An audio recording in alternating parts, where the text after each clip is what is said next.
வணக்கம்.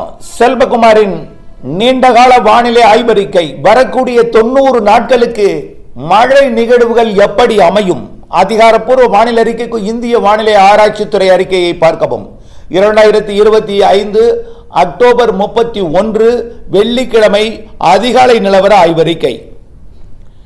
ஏற்கனவே மொண்டா புயல் கரை கடந்து செயலிழந்து மேற்கு வங்கம் மற்றும் வடகிழக்கு மாநில பகுதியை நோக்கி நகர்ந்து கொண்டிருக்கிற நிலையில தற்பொழுது உத்தரப்பிரதேசம் மற்றும் பீகார் இடைப்பட்ட பகுதியில் நகர்ந்து கொண்டிருக்கிற நிலையில ஒட்டுமொத்தமாக 2ஆம் தேதி நவம்பர் 2 செயலிழக்க போகிற நிலையில அரபிக்கடலில் நீடித்துக் கொண்டிருக்கூடிய ஆழ்ந்த காற்றழுத்த தாழ்வு மண்டலமும் தீவிரமடைந்து மீண்டும் செயலிழந்து ஒரு தீவிர தாழ்வு பகுதியாக அதுவும் 2ஆம் தேதிக்குள் கரை கடந்து செயலிழந்து போய்விடும் என்பதனால வட இந்திய நிலப்பகுதிகளில் எந்தவித நிகழ்வும் இல்லாமல் போய்விடும்.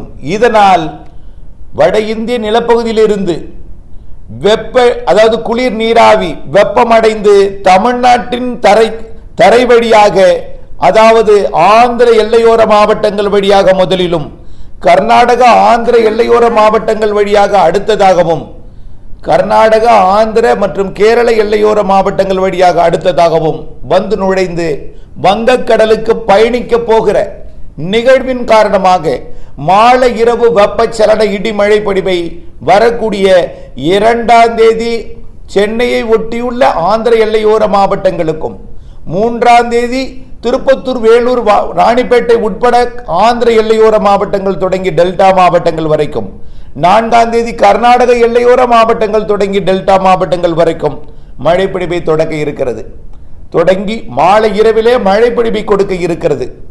அதாவது வங்கக்கடலை நோக்கி வந்து கொண்டிருக்கக்கூடிய ஒரு தாழ்வு சுழற்சி இன்றைய தேதியில, அதாவது அக்டோபர் 31ஆம் தேதி தாய்லாந்து வளைகுடாவின் வடக்கு பகுதியில் தாய்லாந்தை ஒட்டி நீடித்துக் கொண்டிருக்கிறது.